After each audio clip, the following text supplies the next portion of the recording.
Hi everyone. Let's go over section 2 a little bit. So there are a couple of lectures. One is the Genetics of the Cell, which basically covers stuff that you probably learned in biology in high school. So basic cell design, how DNA works, how RNA works, how tRNA works, translation, transcriptions, protein synthesis, things like that.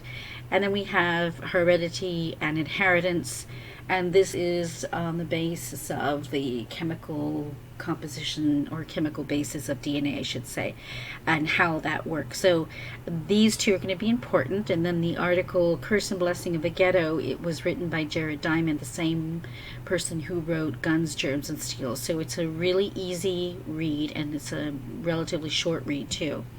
I've got 2 videos.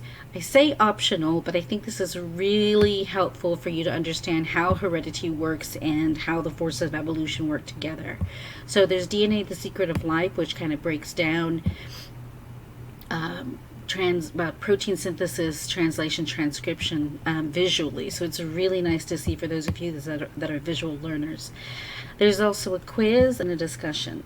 So what I want to suggest you do is really, as you read through the lectures and you read the article and watch the videos, I think it's really important that you keep in mind the learning objectives. So if these are what I expect you will understand at the end of this week, then this is what you should be focusing on. So that means I would have these nearby, and as you're done reviewing each of these, go back and see where they relate. So for example, there is a very specific place where you will find this information about change and loss of DNA, and it will guaranteed to be on one of your exams. So if this is one of them, then you're going to need to look to where this is located and be able to discuss it in your own words. And the same thing is true with these others. So that's one of the techniques you can learn, is to use the objectives